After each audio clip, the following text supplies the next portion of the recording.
So good afternoon from Mumbai. Good afternoon on behalf of the Indo-German Chamber of Commerce for today's webinar on the Union Budget 2022. We welcome you all on this, of course, very important topic for all of us, for all the companies. And we are very happy to conduct this webinar today with our knowledge partner, Nexdigm SKP, with two distinct experts on direct tax budget highlights and indirect taxes. Sorry. I will be introducing to the two gentlemen in just a minute. Before I do, I would like to make some technical announcements to everyone. First of all, you will see on the right-hand side that there are handouts available that you can download. The presentations of the webinar today will also be shared. We will record the webinar. The recording will be made available to the participants as well. And at the end, we will have a Q&A sessions of 10-15 minutes, and you can put your questions into the chat function of today. Now, going ahead, I must admit I have not bothered myself today reading the newspapers on the budget because I was so much looking forward to this afternoon's webinar. So I thought, why bother myself if two experts will share their views on the budget with all of us today. I mean, obviously, I've read the headlines that there is going to be a 35% increase in capital expenditure. One of the topics, at least headlines, was that the Finance Minister or the government has basically announced tax stability, whatever that may mean in detail. I'll be very interested to find out that the government, the central deficit will or is planned to slightly decrease from 6.9 to 6.4%, and the questions, of course, along that would also be interesting to be answered with respect and in connection with a huge capital expenditure, because I think we've been seeing the phenomenon of increase of inflation around the world, and so the question would also be from my side whether this budget would basically be giving reasons to concern on that area as well, or whether that is under control in India. There are many questions around it. These are just a few of them, and as I said, I did not go into any details because I'm very much looking forward to your presentations. We will start with Nishit Paret. He's a partner of direct taxation at Sudit K. Parekh Company Limited, and he will share his views on direct taxation to this afternoon. He's a chartered accountant by qualification. He has over 13 years of experience in advising several domestic and international corporates on the matters relating to international tax, FEMA, and the structuring of inbound and outbound investment. He's a regular speaker at various industry forums like today, organized by the Chambers of Tax Consultants, ECII, by the Indo-French Chamber, our friends of the Indo-French Chamber and the Indo-American Chambers, and on various topics such as overseas direct investments, international taxation, and FEMA. And he has also conducted a foreign investment masterclass for Corp Connect. So very warm welcome to Nishit, and thanks for being with us this afternoon. This will be followed by a presentation by Sanjay Chabria on the budget highlights and the indirect tax topics. Sanjay is a director for the indirect tax practice at Nexdigm, where he plays a central role in managing and expanding the practice with diversified clients spanning across all sizes and industries. He's a qualified chartered accountant and is a law graduate with over 15 years of experience in transactional taxes in India, Saudi Arabia, as well as the US sales and use tax. Sanjay is well versed with both strategic and operational challenges, having worked in auto, power, financial services, IT as a service, logistics, pharmaceuticals, consumer goods, and the manufacturing industries. He leverages his competence to deliver optimum results. So as I said at the beginning, we're very happy to have you here and to listen to your insights. And with that, I would like to hand over without any further ado and would like to ask Nishit then to start with his presentation. Thank you. Thanks, Stephen. Thank you, Mr. Malusa. Good afternoon, everyone who's present here today to understand the intricacies of budget 2022. I would be taking you through the direct tax proposals in the budget, and then my colleague would take you through the indirect tax proposal. So if you look at the overall budget in terms of the economics of the budget, if you look at the GDP growth, the projection of GDP growth for financial year 22-23 is projected at 8 to 8.5%. This is against the estimate of the current year, which is at 9.2%. Also, a conservative nominal GDP growth of 11.1% is projected by FM for 22-23. On the fiscal deficit side, the projection was of 6.8% for 21-22. However, the revised estimate is pegged at 6.9%, and overall target is to reduce it to 4.5% by 25-26. On the FDI inflow side, we did have a struggle because of the pandemic and all globally, everything slowing down. Net FDI of 24.4 billion USD was collected by India between April to November 21, which is around 30% lower than the last year for the same period. As it was mentioned, that there was a big thrust on capital expenditure in the last budget, and that continues in the current budget as well.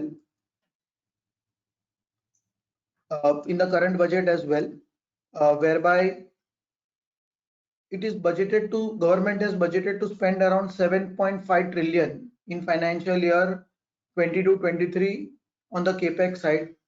Out of this, 1 trillion would be given to the states to do the capex. This estimate, if we compare on a year-on-year basis, it is around 35% higher. But if we compare with the revised estimate for the financial year 21-22, then it is around 24.3% higher, and it roughly works out to 2.9% of the GDP for financial year 22-23. There were some very important policy announcements which, if implemented, could result in or which could help the government in terms of ease of doing business, which they are promoting from last many years, the initiative of the government. So government has currently proposed that a production linked incentive scheme would be offered for solar industry. It is projected that an additional PLI worth of 19,500 crore would be allocated, and the goal is to install around 280 gigawatts of capacity by 2030. SEZ Act, which is currently under operation mainly for indirect tax benefit, would be revamped. Government has proposed that states would be partners in creation of new policy, and they will create a policy along with the states which is beneficial for everyone. One of the biggest bottleneck in India currently is closing of a company. It takes anywhere between 2 to 3 years with various approval required to close down a company. Government has launched an accelerated corporate exit scheme, which promises to reduce the timeline from 2 years to 6 months. They would also set up a center known as CPACE, the full form of which is Center for Processing Accelerated Corporate Exit. And once this is done, the exit from India also would become smooth for the investors, and it will help them in terms of moving out very quickly without blocking too much time and energy on a business which they have already decided to close. And even though it's an exit, this will go a long way in terms of ease of doing business in India, because when your entry is smooth, equally exit also should be smooth. And if we can work on this and this is implemented, this could be a very good initiative by the government. Government is also going to focus on cross-border insolvency, resolution of cross-border insolvency, and they will come out with a proper plan around this. Government is going to launch its own digital currency, which would be digital rupee. This would help in efficient management of the currency and also make the currency management cheaper. Government has also launched a Atmanirbharta in defense, whereby more than 68% or up to 68% of the capex for the defense industry would have to be sourced locally, which will give boost to the Make in India, especially for the defense sector, will give the boost to that kind of manufacturing. With the so much thrust in last few budgets on electronic vehicles, it was realized on ground that charging stations or battery charging was becoming a bottleneck, especially in urban areas where there is constraint of space. So government is going to work on a battery swapping policy, which will help to further boost the EV market. And they are also going to launch e-passport, which would be a chip-enabled passport. So then it will become a digital passport and you need not carry your physical copy everywhere once this is implemented fully. So these were on the economic indicators and few of the key policy announcements in the budget. Now moving to the direct tax proposal. On the personal taxation side, as against the expectation of many, where there were expectation of either increase in limits under ATC for investment linked deduction, or changes in standard deduction for salaried employees, or some benefit on the housing loan repayment interest, were there in terms of the recommendations which were made by various bodies to the government. And also there was a lot of hope that this kind of amendment would come through. But unfortunately, there is no change in personal tax rates for individuals or HUF.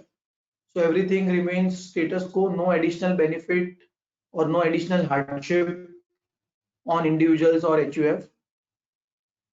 So cooperative societies taxation has been aligned with the corporate. Corporates are charged minimum alternate tax at 15%.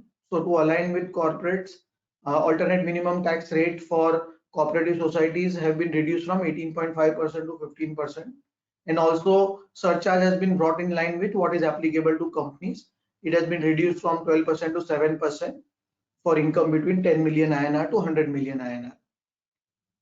One of the big change and a very important change for high net worth individuals or for the super rich was that government has now restricted the surcharge. So if you remember, couple of budget back, a super rich surcharge was introduced, whereby a surcharge up to 37% was levied on income above 5 crores and up to around 21% on income between 2 to 5 crores.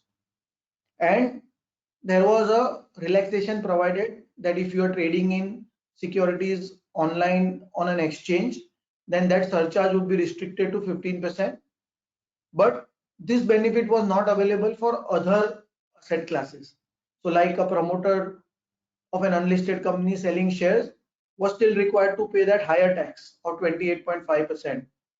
So now that has been aligned and government has said that surcharge on all long-term capital gains for all kind of assets would be restricted to 15%, which would even include the house property which you are selling or unlisted company shares which you are selling.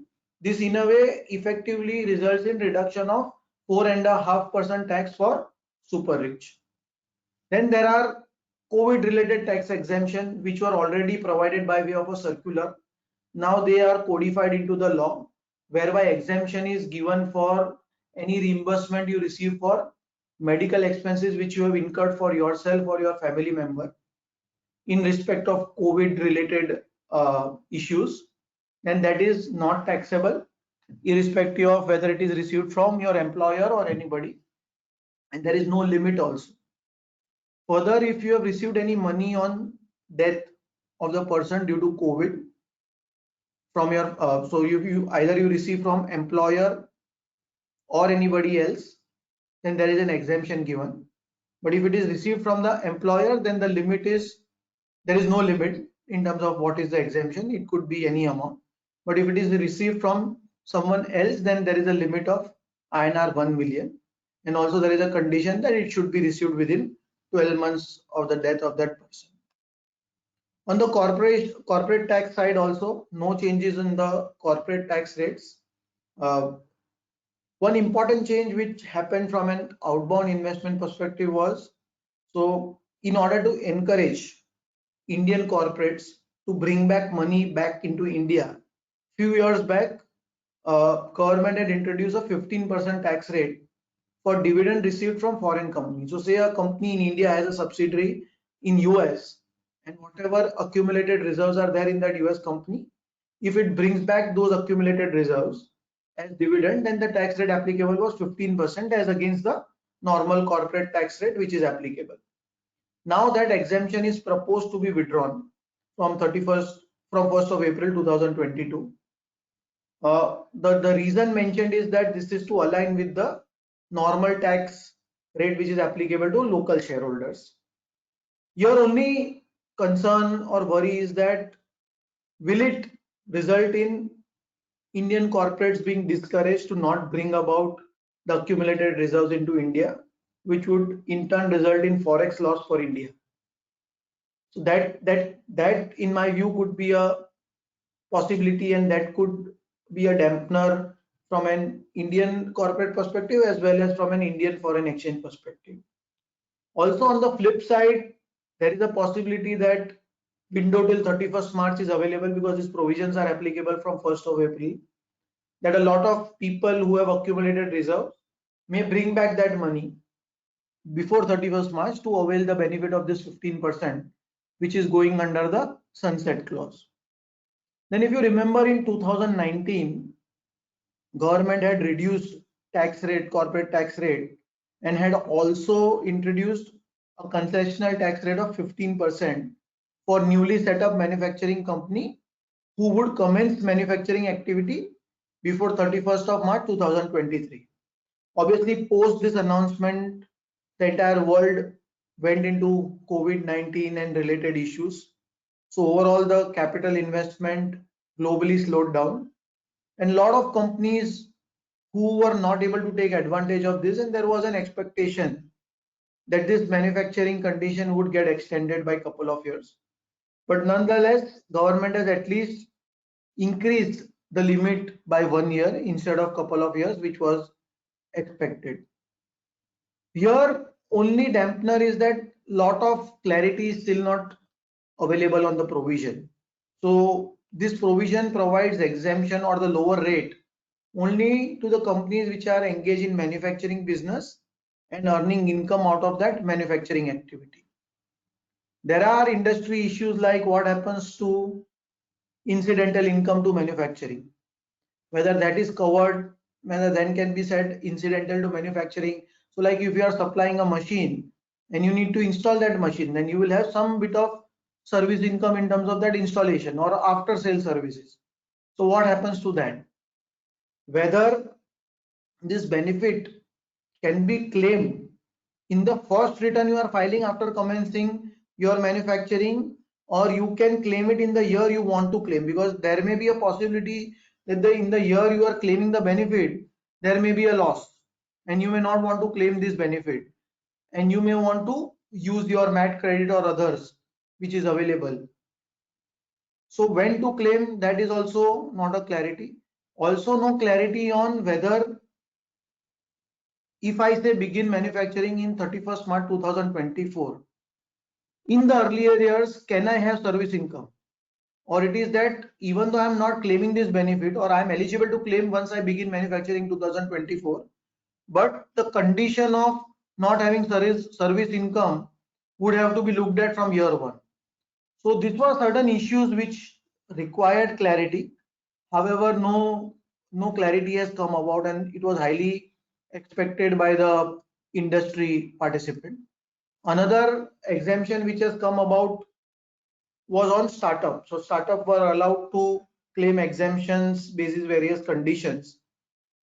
They were required to be incorporated by 31st of March 2022 in order to claim that exemption. That also has been extended by 1 year now in order to give some breathing space to startups. Few changes on the M&A side one of the important changes on business reorganization. So typically, whenever a company is getting into any business reorganization, say for example, if a company is filing for a merger application, the time between filing of merger application and receiving of approval for that merger generally takes anywhere between 1 to 3 years. And also typically the merger applications are filed with an effective date which may be prior to the date of filing of merger application. So in practical or in real life, what was happening while merger application was pending, the tax authorities were in normal course initiating scrutiny or the revenue audit proceedings on the predecessor entity, that is the entity which was going to get merged. By the time the proceedings get concluded, the entity is no longer into existence because the merger was approved, and that entity in a way becomes non-existent because of the merger.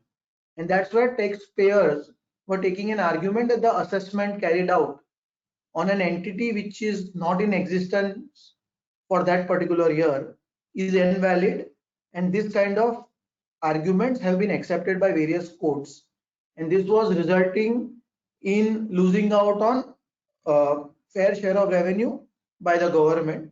So now they made an amendment to state that where during pendency of this kind of approvals, if any assessment or any other proceedings are carried out on a predecessor entity, then it would be deemed to have been made on the successor entity to ensure that nobody can take a technical argument of non-existence of that entity and do away with the tax liability on whatever additions are made during the assessment proceedings.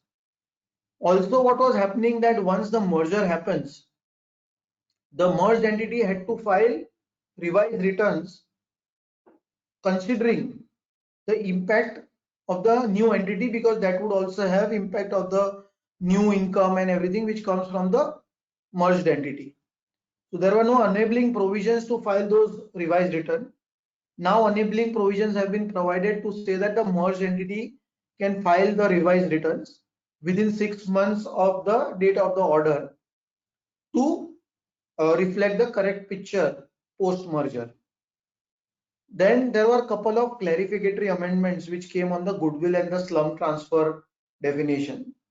So while goodwill depreciation on goodwill was not allowed, government has now explicitly clarified that whatever goodwill reduction you are doing from the block has to be considered as a sale.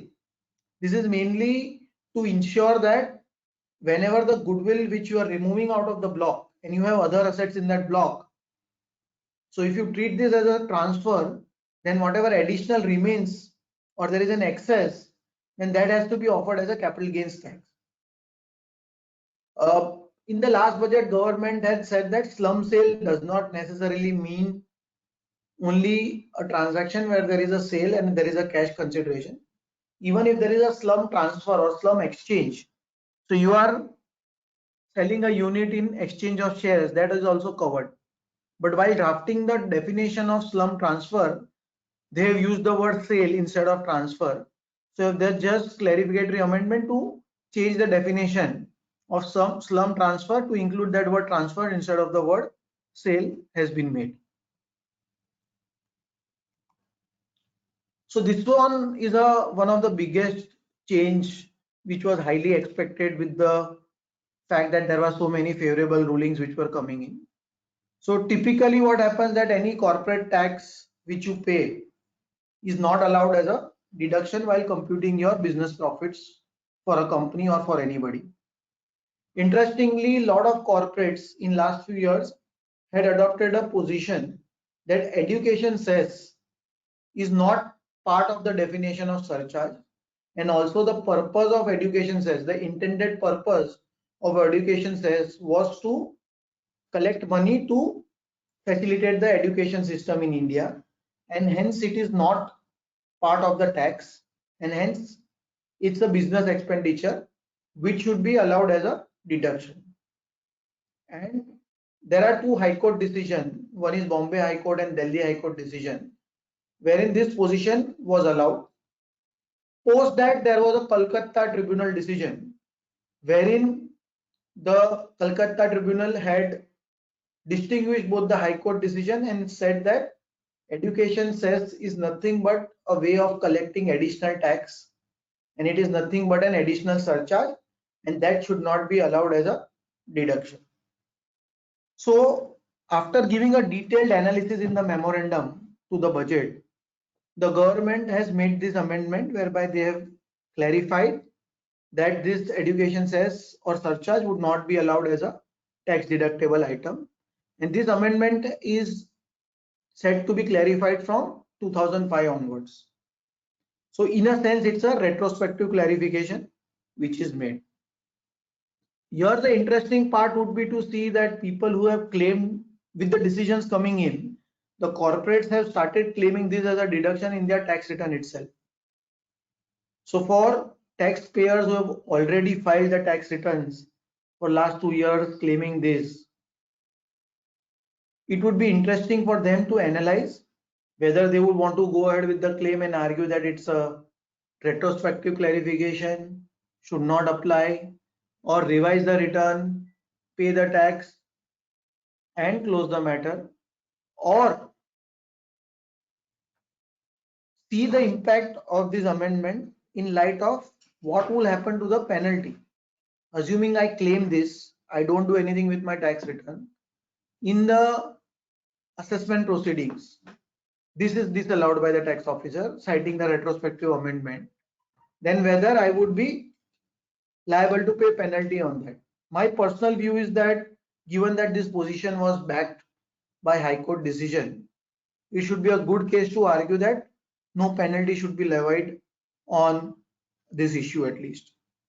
Then another interesting amendment to overrule the various court decisions was on section 14A. Typically taxpayers were taking argument that in the year where I do not have any exempt income, then there is no question of disallowing. There is no question of disallowance under section 14A, because 14A disallowance is applicable only for expenditure incurred to earn exempt income. Now it is clarified that even if you don't have any exempt income, 14A disallowance would apply. Then one of the other amendment is made to section 43B. Under section 43B, what was happening that whenever there was an interest liability payable by corporates and they were not able to pay that interest liability, typically that interest was converted into debentures or any other instrument, and on the basis or on the concept of accounting, they were saying it is nothing but a constructive payment, and hence a payment has been made, and hence allowance under 43B should be allowed. So here also it is clarified that the intention of the law is to give benefit when actual cash payment is made. So you cannot apply the concept of mercantile law, and hence this kind of conversion is now specifically excluded. And if you do any conversion which results in postponement of your liability, you will not get a deduction. Another amendment made to section 37 was that any expenditure which you make which is in prohibition under Indian or foreign law, or you have paid any fees for compounding of your offense, or you have made any payment for benefit which is in violation of any law or regulation, would not be allowed. So this typically any penalties or any offense fees were paid outside India, and people were taking argument that this pertains only to Indian law, so any offense fees paid outside India should be allowed as a deduction, or any compounding fees paid for FEMA contraventions, people were taking argument that it should be allowed. Now that has been struck down.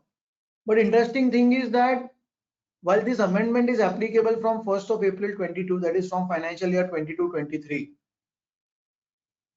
the amendment has come as a clarificatory amendment. So when it's typically a clarificatory amendment, it means it was always the intention of the law and now it is clarified. So technically it means it is retrospective. So here there is a slight dichotomy, because the language is clarificatory, but the applicability is prospective. One of the most important topic which is been addressed in this finance budget is taxation of virtual digital assets.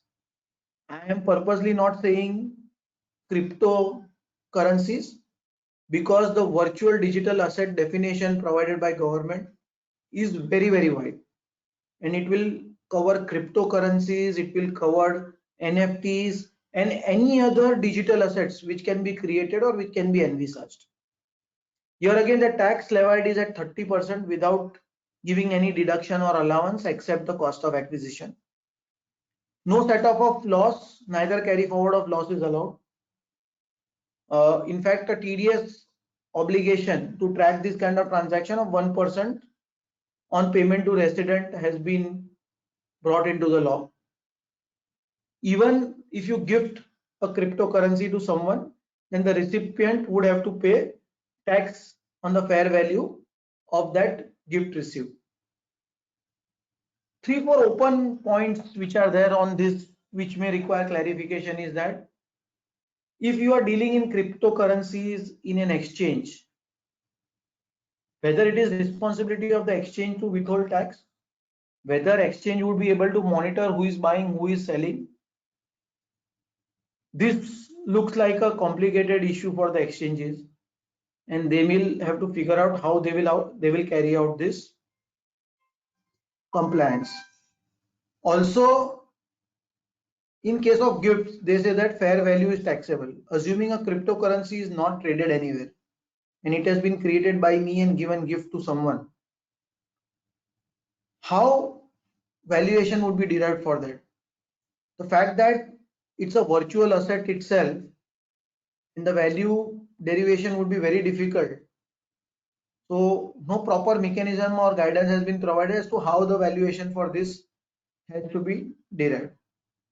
Also, what is happening that in case of gift, there is an unintended double taxation. So say for example, I gave a gift to someone of bitcoins which are worth 10 lakhs. That person received that 10 lakh, and since there is no cost of acquisition for him, that 10 lakh he will pay tax of 30% on that 10 lakh. Tomorrow, when he sells that bitcoins for 12 lakhs, and given that there is no cost of acquisition for him as he has received a gift, he will have to pay tax on that 12 lakhs. So there could be double taxation on that 10 lakh. I will also not get a deduction, he will also not get a deduction. And one important thing which needs to be noted by everyone is that income tax has right to tax legal as well as illegal income. So just because a law has been provided to tax digital asset does not mean that it legalizes cryptocurrency. There is a separate bill which is pending under Parliament, which will come out with regulation, legality of the cryptocurrencies, and one may have to look at that in order to determine the legality of cryptocurrencies. Various incentives are provided to non-resident who would be either dealing in an offshore derivative instrument or over-the-counter derivative in IFSC. Interest, royalty and interest on account of lease of ship has been added as a deduction, and any fees received from portfolio management services which are located in IFSC has been provided. Angel tax exemption has been extended to Cat 1 and Cat 2 fund which are regulated by IFSC, and tax exemption has been extended on transfer of ship. Earlier it was only for aircraft, now even transfer of ship has been provided which are leased to the unit of ISFC. Few changes in withholding tax provisions in addition to the withholding tax introduced for virtual digital asset. What government said that there are a lot of benefits and perquisite which a corporate gives to various dealers and other business associates, and sometimes it becomes difficult for the government to track this, and hence they are not sure whether the dealers or the business associates are offering this benefits to tax. So the tax law is already there to tax them, But since there is a difficulty in terms of identifying whether this income has been rightfully offered by the recipient, they have now introduced the withholding tax provision, whereby a 10% withholding tax have to be withheld by the corporate who is giving this benefit. So there is a tracking available. Second, withholding tax on transfer of immovable property was always there for 1%. So earlier it spoke about 1% on transfer value, but the law from a taxation angle says that the tax has to be paid on transfer value or the stamp duty value, whichever is higher. So to align that, now they have said that 1% has to be done on transfer value or the stamp duty value, whichever is higher. 206 AB was introduced, whereby you are required to check before making payment to anybody whether he has filed tax returns for last 2 years. If not, you have to apply a higher tax rate. Now they have said that instead of 2 years, you need to check for 1 year. And also they have brought in certain additional exclusions where 206 AB would not apply in cases like purchase of immovable property by individual, payment of rent by individual, HUF, etc. The entire section 248, which was available for a resident while making payment to a non-resident on a gross up basis. So when you are making a payment to a non-resident and tax is on your own account, that is the non-resident is not bearing the tax and you are paying the tax after grossing up the payment. There the process was that if you are paying the tax on a conservative basis and you believe that the payment itself is not taxable, under the provisions of section 248, there was a mechanism available whereby within 30 days you were allowed to file an appeal with the CIT appeal contesting the tax paid by you. However, there invariably the problem was that a lot of cases were getting piled up before CIT appeal, and every time you go to CIT appeal, the assessing officer was taking a plea that he is not getting any information to examine and matters were getting remanded back. So to align that process and to remove that anomaly, now government has abolished that entire section 248 and introduced a new section, section 239A, whereby now within 30 days of making the payment of taxes, you can file an application with tax officer, and there a time limit has been provided of 6 months within which the tax officer has to file and pass an order. And if you are aggrieved by that order, then you can file an appeal with CITA against that order, and then the normal chain of litigation follows. One of the important change where the finance minister said that we trust the taxpayer and we want to give them time to correct the mistakes which they make while filing the tax return because they are handling a huge data. So here what provision says are that you can file an updated tax return with additional tax within 3 years from the end of the financial year.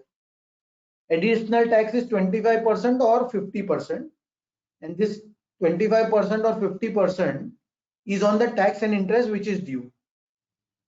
Unfortunately, these provisions you cannot make use of if there is a reduction in your income or reduction of your loss. So if it is beneficial to you, you cannot make use of this. It is only if there is a tax outflow, then only you can go for this. If your case are selected for assessment or is under search or your assessment is completed for a particular year, again this option is not available to you. So here only two large questions. One, with the scheme drafted in such a manner,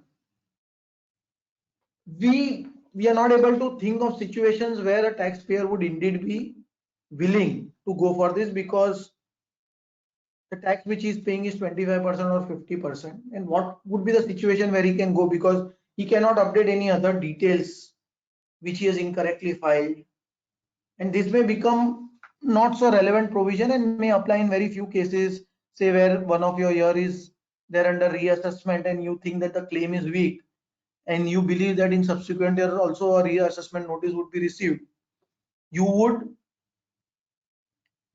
then revise those additional returns.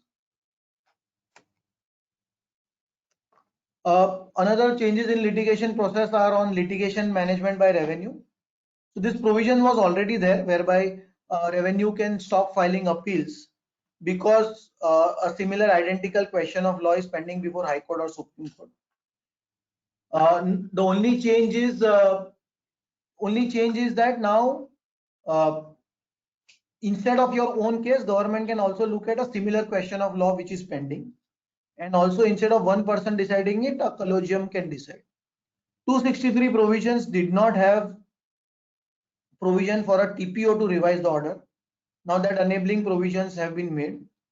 Cash credit and undisclosed income, now you are required to, the onus is made on the taxpayer to even explain the nature and source of the person from the loan whom he has taken the loan, and that person who has given the loan, his source also you have to explain. Other amendments are on bonus stripping. So bonus stripping was not there for shares. Now it has been introduced for shares, and bonus and dividend stripping is also introduced for rate InvIT units and AIF units.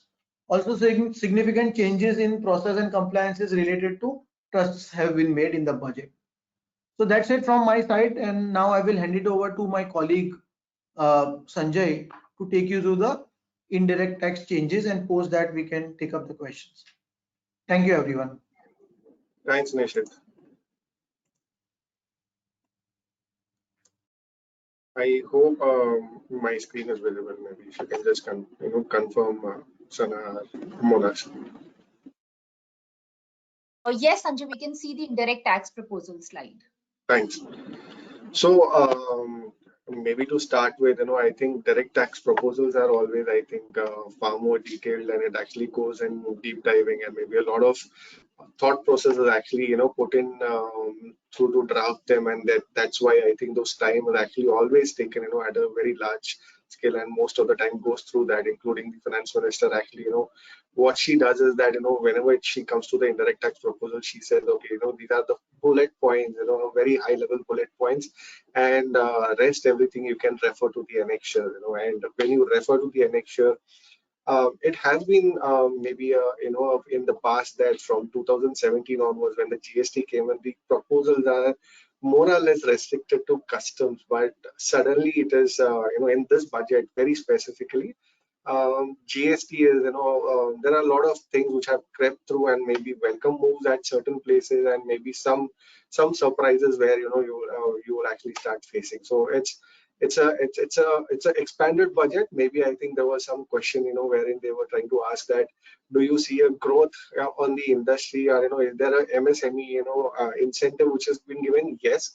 In fact, the finance minister has specifically mentioned, and after we've read through and we've actually analyzed the budget, we've come to see that they have looked at providing level playing field to the MSMEs. They have eased out the RM supply constraints, enhanced the ease of doing business, and also enable the policy incentives. So it's like you have a lot more for packaged in one basket for for being proposed to you, and maybe for the India-German trade cooperation specifically, maybe addressing the first question upfront, or heads up with the battery swapping policy which is coming, and also the machinery which India does not manufacture continues to be exempt, and these are like couple of incentives which you would carry along, at least for the trade and the betterment of the society. But like I did mention, all said and done, everything is like creeped out through like a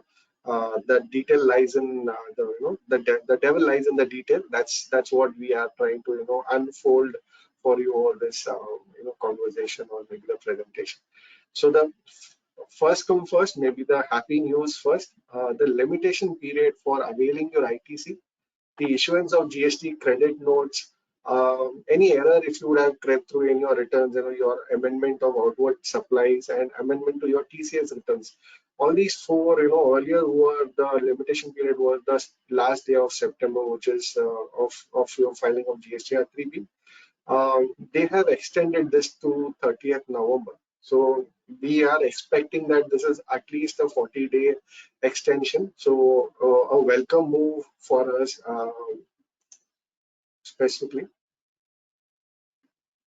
And next is on filing of return by non-resident. They have while this is one one cause of concern, wherein they have reduced it by 7 days. That whenever you're a non-resident taxable person, your timeline to file was 20th. Now it is being reduced to 13th of subsequent month. So maybe if there are any non-residents around, I think you would want to note this point specifically because this is going to be applicable to you. Refund claim by UNO, earlier they were restricting the timeline for filing of refund to 6 months. Now they've aligned this to the overall practice of refunds, and they've brought everything under the same bracket of 2 years. So it's a substantial increase. It is a welcome move, and therefore, maybe a thing to rejoice if we are filing any refunds, because we have a lot of time to at least file, and lot of claims were at least time barred earlier. By the time you realize that you need to file a claim, I think those were time barred. So now with 2 years timeline, I think we have a lot of time in hand to at least move on with. Couple of things which are cause of a concern, and the compliances would say stringent, at least have maybe try to unfold it into a bracket wherein you would have to be on your toes. If you don't do that, you lose a lot of revenue in the form of ITC, or you lose a lot of maybe there's a late fee or a penalty which is being implemented. One of those is basically your GSTR1 for the current month cannot be filed unless your previous month has been filed. So there's a tag along that, if you've not filed any of your previous months, do that right away. If not, your next month, GSTR1, which you're going to file maybe on the 10th of this month, you would not be able to file that. Same in the case of GSTR3B. If you've not,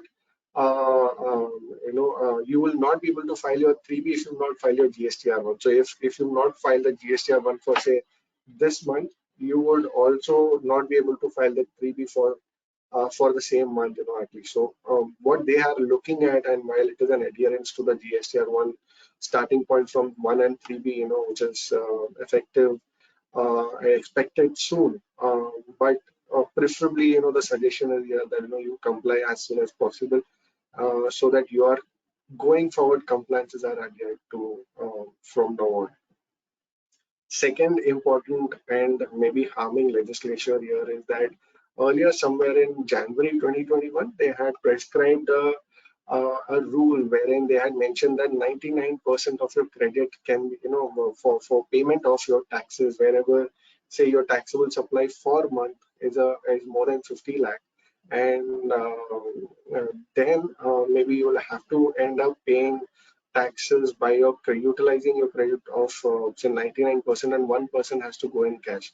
There were some exceptions, like maybe a director is filing an IT return and he's paying ₹1 lakh worth of taxes, or maybe a GST refund has been filed by the company which is greater than 1 lakh, or maybe the GST liability is paid as 1% of cash. So these exceptions were created, but some of the companies still fell into this bracket. Now they have introduced a legislative sanction wherein if you do not comply with that with the rule, which is the rule 86B, which I just mentioned, they have prescribed restriction for utilization of ITC. So cautious to be taken at this juncture. Third important the change which they've brought in is the refunds. Whenever we file a refund, the department comes back to you and says, I would want to adjust this refund against a liability or a show cause notice which has been raised against you, or any of the recovery proceedings that they would have picked up against you, or any of the company specifically. But they were restricted only to zero-rated supplies and inverted duty refunds. Now onwards, the scope is widened, and they've said any refund which is pending, it could be a wrong tax paid or any a tax paid by mistake, all these come under the purview of the same clause. So this is one thing to note. And the last one is the late fee levied on delay in filing. There is a late fee which is being levied on your late filing of TCS return, which was not there earlier. It will continue to be done. So e-commerce specifically will have to, at least any companies dealing in e-commerce will have to note this. They've included some credit restrictions while credits were already given in my first slide. While there are some ITC reversals or along with interest which will have to be taken care of if the supplier has not discharged tax. So from now on, you will have to do a lot of reconciliation, a lot of follow-ups, and maybe look at if your supplier, while this is the wrong thing from that side, but they if there is a default on the supplier side, chances of you getting punished and taking up the ITC is very high. So you if there is if the supplier has not discharged the tax, and while you've taken the credit, you will have to end up reversing the same, and along with interest is what is to be paid. However, when you reverse it, you can re-avail the same if your supplier discharges tax. Um, the good news, the applicable time limit, which was 30th September earlier, now is 30th November. So we have still some time to at least go and talk to them, but it's a strict mechanism to be implemented for existing provisions, which is related to your vendor compliances. So this increases the compliance burden on the taxman, in your company, and a lot of follow for the, at least the procurement team, that, your vendors take care of, filing returns upfront. Next, cautious or another point of thing to be noted here is that your credit of supplies of newly registered vendors. If a vendor is newly registered, uh, and has not taken any maybe a GST registration or any specified timeline, the credit would, while the specified period till when this blockage will continue is not prescribed, but the credit period will be denied, or at least upheld, that it would not be available to you specifically. And these pointers which I am trying to say over here, the PVI, the non-compliances specifically, would start reflecting in your GSTR 2B. So the return now, the new return which actually is going to be formulated and has been introduced from 1st of January onwards, will start reflecting these non-compliances or credit denial triggers, which will show that, okay, the supplies were made from say new registered vendor, this credit may not be available to you. The second one is that default in payment of tax for a prescribed continuous period. If the person is earlier, it was, there used to be a timeline prescribed to this, but now they've kept this open to provide it through a notification. So a prescribed timeline or a continuous period, say for a first, second, or a third time, at least the way GSTR1 is cornering you to not file your returns, I think this could be in line to the limitation which is going to be coming in, and the default, if it continues for a a standard period, I think the ITC will be restricted. Another very important note toward the change was that the output tax, wherever your output tax liability as per GSTR1, which you filed your output tax liability, and the GSTR 3B, if the tax paid under GSTR 3B is less than your GSTR1, the credit could be denied. So this brings into the point that your GSTR1 versus 3B will have to be now reconciled every time you file your 3B going forward. Similar is the case with your GSTR 2B. Anything appearing in your 2B is your eligible credit. Anything beyond, you will not be able to claim that, and therefore a reconciliation will have to be done. So triangulation, this leads to you to start looking at all your returns and triangulations, and looking at your accounting systems and automating your compliances overall, at least to bring this these changes under the bracket, so that it helps you to and it safeguards your ITC or input tax credit so far to be taken up. Some facilitation measures was there brought in, which I think is a very, very welcome move. Earlier, the balance of electronic credit ledger was restricted or limited only to the tax heads of the same GSTN, which was maybe IGCC, CGST, and SGST. Now they've expanded this and have brought in this just change to the PAN level change. So any electronic credit ledger of one GSTN of the same PAN can be now moved or utilized by the another distinct person, which is another PAN, and swapping is allowed now. So this is a very good move. It helps in working capital balancing, across at least different GSTN, because sometimes there are some places where the electronic cash ledger has a lot of cash balance, but we still end up paying a lot of cash in a different GSTN. So this would be helping in a swap cases. So this is like a good move.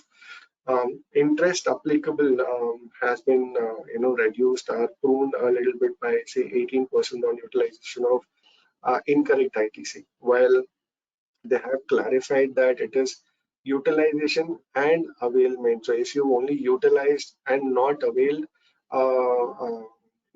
the chance this kind of litigation would be put to rest. At least taking that forward. Legislative sanctions provided in law for payment under QR. There have been sanctions provided for the QRMP scheme. There's redundancy in the law. Maybe this time, they have done not just in GST yet, or even in customs, they've removed a lot of redundant laws, or maybe clarifications or explanations, which during the period of time would have got, since there are changes and amendments in the law, they've tried to pull them out, and cleansing of the law has actually taken place at least this time. And that's also a very good way of at least looking at the law, because you don't have to have the intentional wrong interpretation again, basis some redundant section or law which can kept lying there because the earlier law was actually repealed, or the earlier section was repealed. They have clarified on the due date for filing of claim made to an SE land. This would be calculated from 3B. Earlier, this was not part of the law. They were only provided through a circular. Now they have brought it through the law itself. So this is also a welcome move, at least to take this forward. Moving on to the customs, maybe I'll move a little quicker on this because while there are changes, but there are more procedural changes which come through. Earlier, maybe a Canon India or Syed or maybe Agarwal Metals are, some of these examples where, the officers, like the DRI or a preventive officer or a customs audit were questioned to be not proper officers, and they were not required to, they had no jurisdiction to at least take care of any duties short levied or not levied vis-a-vis any imports. Similar issue was their functions, and maybe questions were taken care on their functions and maybe the faceless assessment which they wanted to do, or the issues they raised during the pandemic. All these things were put to rest, and they've brought these introductions of specific proper officers within the jurisdiction law of the customs, and now they would also have a jurisdiction on your companies, if they are actually given. One more welcome move which has come through is that concurrent 2 or more officers will now have a concurrent empowerment of cases. So, like for an example, a faceless proceeding is going on and somebody wants to pull in another officer, they have been given that advantage. And the selection of that criteria is now not only a territorial selection, it can also be part of goods, it can be part of the nature of the case, it can also be part of the territory, or other different areas where a person will have to be. On the 3 above, a point of the sections which are made retrospectively included in the section, as if they were there since inception, and there is all the issues litigation across would be put to rest with this inclusion going forward.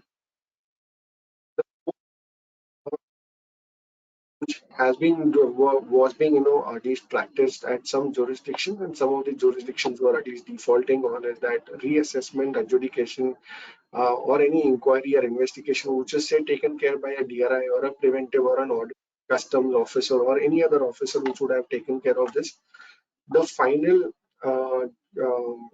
adjudication or the reassessment of your case will get transferred to the original jurisdiction.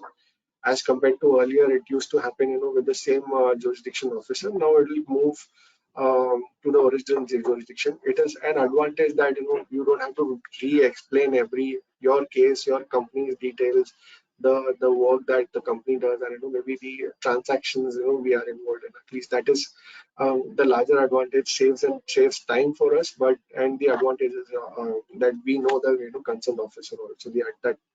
So this is also a welcome move.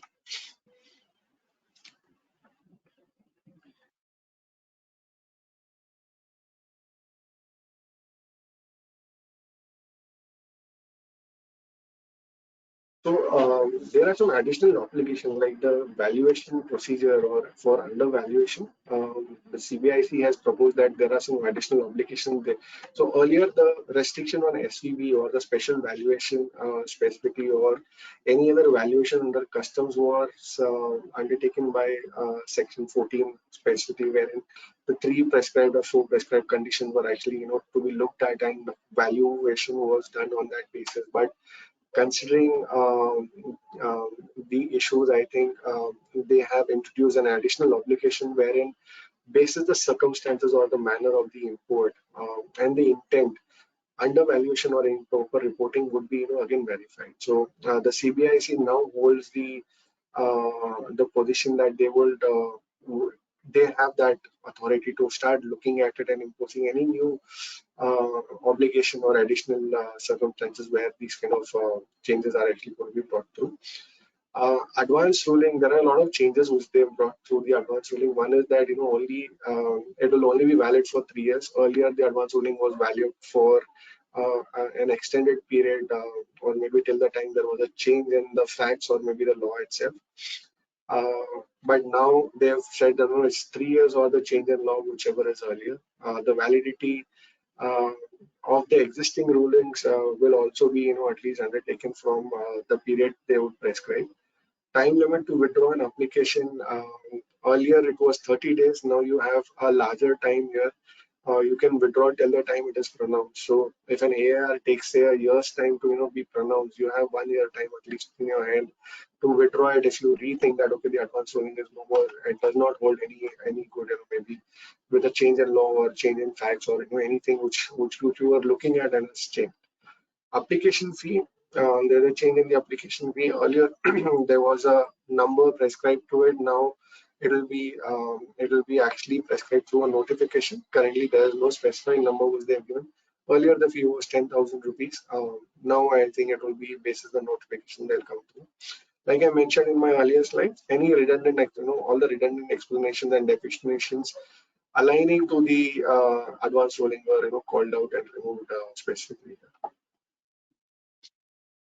One more thing which as a welcome move and maybe a thought-provoking thing which I think the department has noted over here is that any unauthorized publication of the information. So any information which, there is always a scare with the company that, the information I'm passing on to the officer, will my competitor or maybe, will this be misused by any chance? The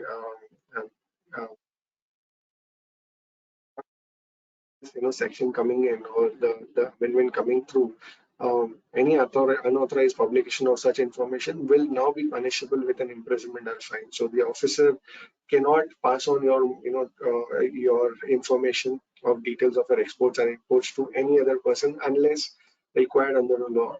If he is not required, he will not be able to pass on. So confidentiality in the department has now started creeping in, and maybe this is a far more welcome move, at least from the industry perspective, the way we are actually looking at it.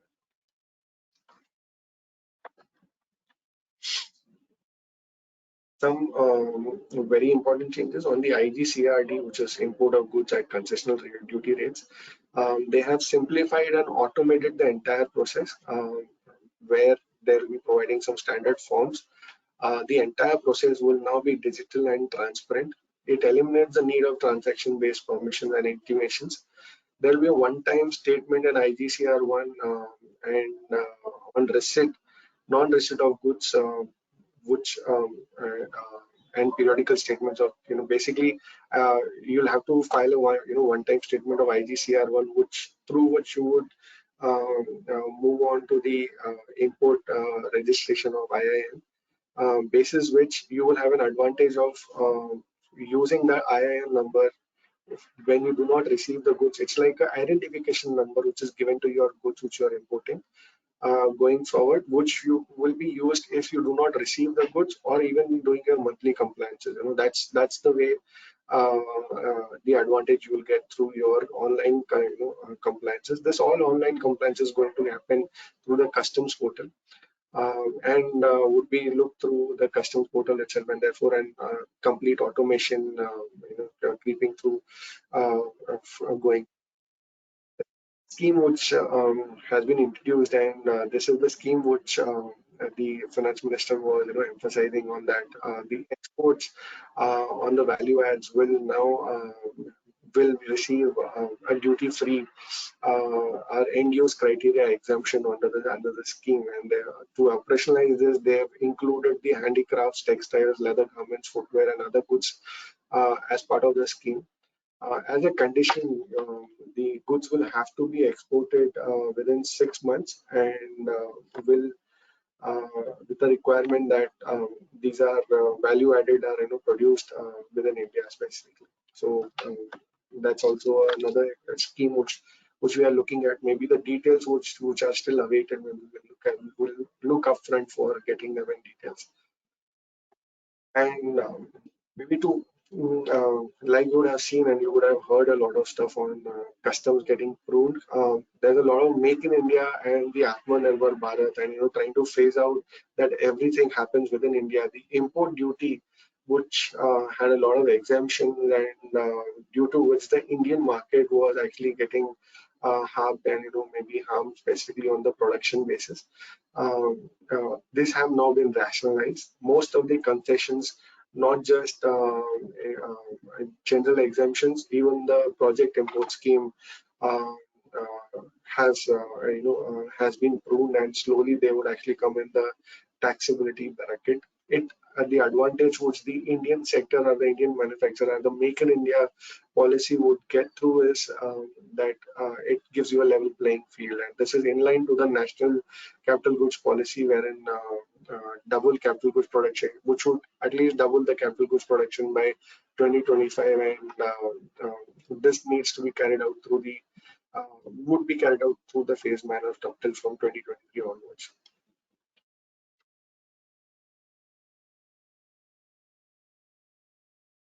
So some of the key changes, maybe very specific changes, at least from the German chamber perspective, are like the electronic industry, wherein the loudspeakers now are at 20% effects from 1st April 22. Solar LNG panels, cells and modules are now, the new rate would be 25% and 40% from 1st April 22 onwards. Aviation, paper, apparel, petroleum, there's an advantage that there's a reduction in the in the new rate from the dates given. Similar is the advantage for the imitation jewelry. There's a cap which has been prescribed per kg now. Earlier it was 20%, and chemicals like oxaline and p-xylene have now been out of the duty 2nd February from today onwards. One very important change was on the SEZ. SEZ law would receive a sweeping reform which will enable the states now to become partner. Earlier it was a central tax. Now the states will also start getting involved here, just like the CGST or the SGST is what we are looking at. And now it would maybe partner as a development of enterprise and service hubs. Maybe there's a new reform which is coming through, and the focus is now going to be that the new Indian enclaves optimally utilize the available infrastructure, and they enhance the competitiveness of the exports, and the states gets involved within the risk-based or high facilitation-based businesses. All this function will be conducted through the Customs National Portal, and mostly would be implemented from 30th September. It's a welcome move that what we were looking at, that the SEZ was about to sunset at some date. Any extension beyond that date, I think, was not prescribed. With this introduction, I think there is going to be a revamp of the SEZ laws also, and would look at a further expansion and make it more localized and more understandable, at least from state-wise perspective, because this was an issue, at least at a higher level when the center used to propose a law, and at a different state level, I think these were not quickly acceptable and maybe not looked at a very varied way or a very, very important way.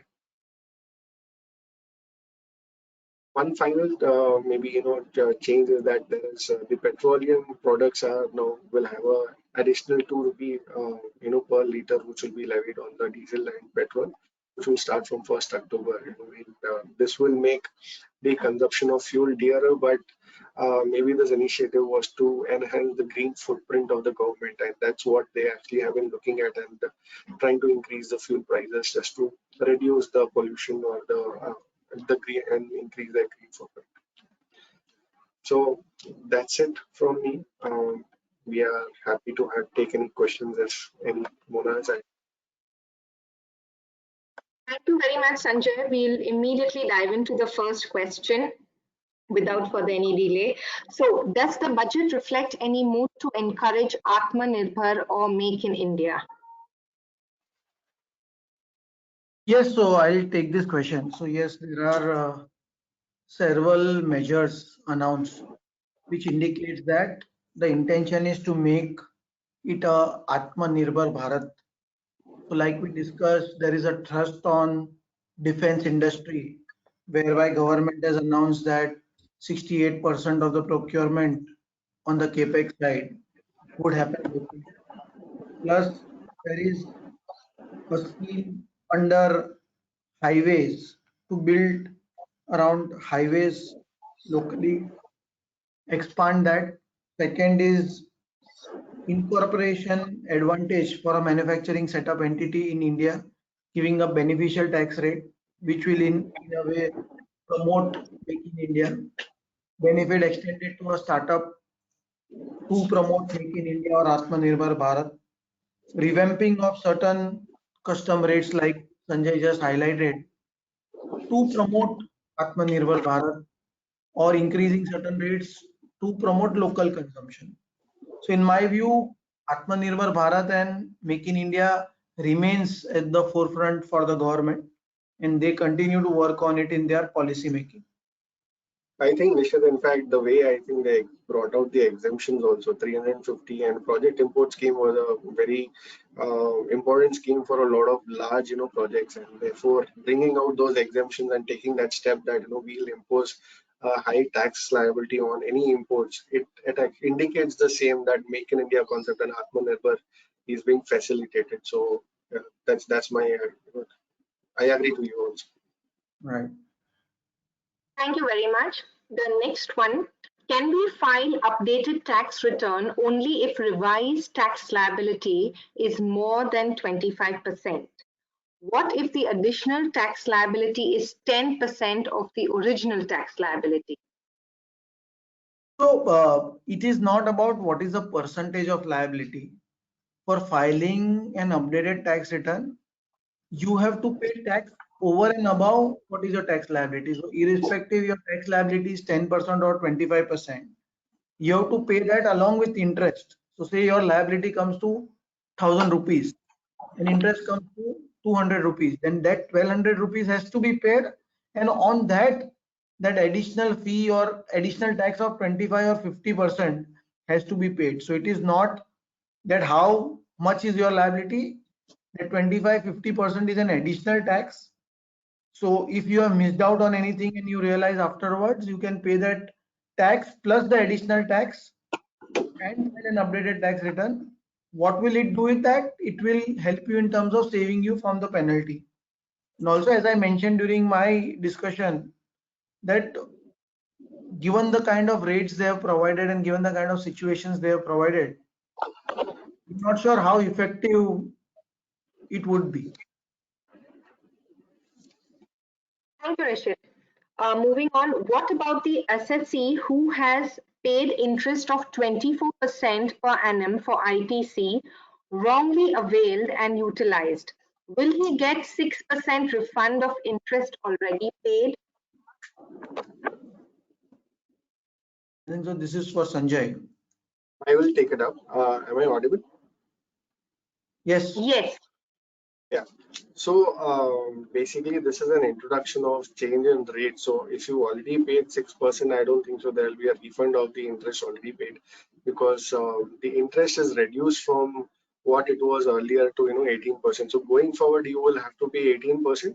But if you paid 24% in your previous years, I don't think so there will be any refund of that interest that you can take from the government.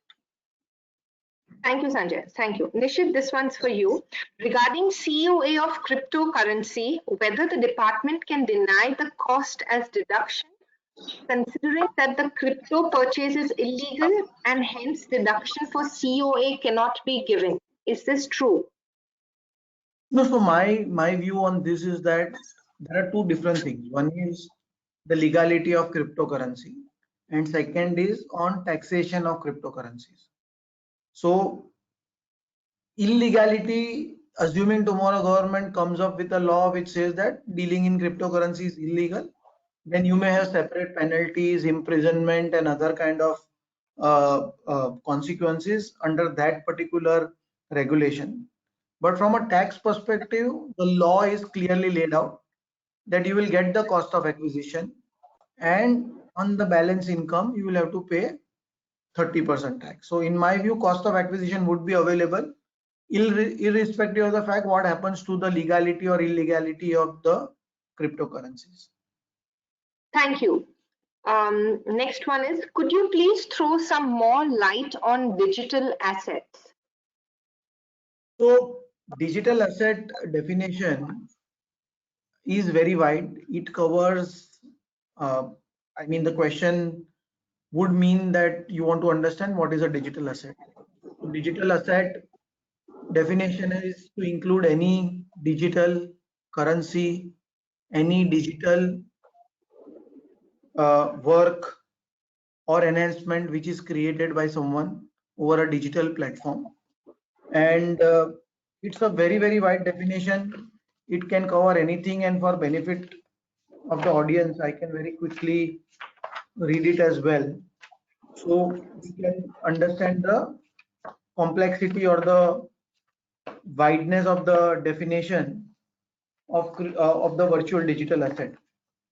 And it includes any NFTs also. So the virtual digital asset is defined to mean any information or code or number or token not being Indian currency or foreign currency as defined under FEMA, generated through cryptographic means or otherwise by whatever name called, providing a digital representation of value exchanged with or without consideration, with the promise or representation of having inert value or function as a store of value or unit of account, including its use in any financial transaction or investment, but not limited to investment scheme, and can be transferred, stored, or traded electronically.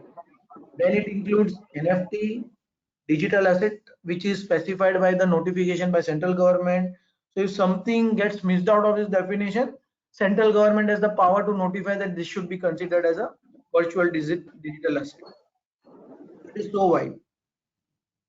In fact, Nishit, we maybe Mona, just to add here. In fact, they've not clarified the how this is going to be treated in GST, specifically, and this is another devil which I think we'll discover eventually once I think this gets through, because they are calling this as an asset and they are not calling this as a currency. And clearly, Nirmala had specifically in her interview said that okay, anything which is to be recognized as a currency has to be through the RBI. So chances of having a lot of litigation on this from even GST perspective is what we are looking at. Hopefully they clarify how the GST is going to be treated, so that all this litigation or foreseeing litigation which we look at can at least put to rest. Thank you. We definitely understand your take on the matter. Next, a popularized budget or responsible budget, which one is better for the country? So a populist budget typically is not good for the economy per se, as that leads to doling out various benefits to various taxpayers, and which may not be in the fiscal interest of the government. So always a responsible or a responsive budget is preferred. There was a lot of fear that given that there are state elections and also in couple of years general election, there could be certain kind of populist measure which would come into this budget.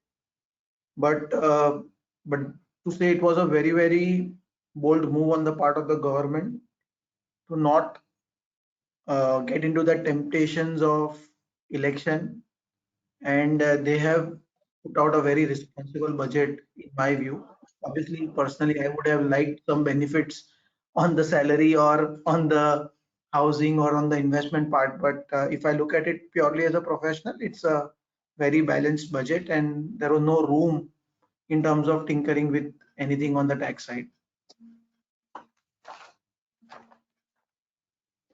Okay, thank you. As we are running out of time, let's take one last question. Returns on green tax bonds, could you give a little, throw some light on it, and a clarification regarding the short-term and long-term capital gain taxation? We'll keep this as the last question. So these bonds are still to be notified. So it depends on how these bonds are actually published by the government. If they are projected as a tax-free bond, then obviously there is no question of long-term, short-term capital gains on this kind of bonds. If they are released or issued as a taxable bonds, then normal capital gains tax provisions would apply, whereby if these bonds are held for less than 3 years, they would be considered as short-term capital gains on transfer as short-term capital gains, and if they are held for more than 3 years, it would be considered as long-term capital gains from a taxation angle. Okay, then thank you very much. I request the audience to continue to post your questions. We can take this offline as well. And before wasting any time, I just want to proceed with the vote of thanks. So a very good evening to everyone. On behalf of the Indo-German Chamber of Commerce, we would first like to express our heartfelt thanks to our speakers today, Nishit Parekh and Sanjay Chhabria.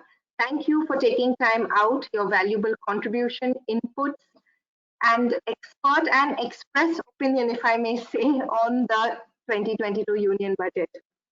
I also extend my heartfelt gratitude to the Nexdigm team, Jitain and Amira on the back end, for year in, year out being our knowledge partners and supporting us even amongst the pandemic.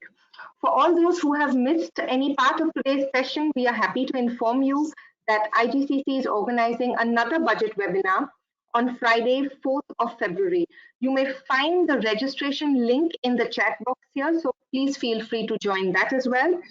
In addition, for 2022, IGCC will be organizing a lot of networking, business, and training sessions. And one of them, I'm happy to say, is in the month of February, from the 21st to the 27th of February. It's going to be the Stuttgart meets Mumbai event, online event for the 18th year. Again, we are happy to put up the registration link here. So please feel free to join. And the event promises to be a very informative event, and it's going to be packed with virtual exhibitions, interactive webinars, and an intercultural festival. So we are really looking forward to your participation. And finally, a big shout out to my IGCC colleagues, Sana Baghdadi and Rehan Peer here. This would not be possible without your support. So thank you once again, everyone, and I wish you a pleasant day ahead. Thank you.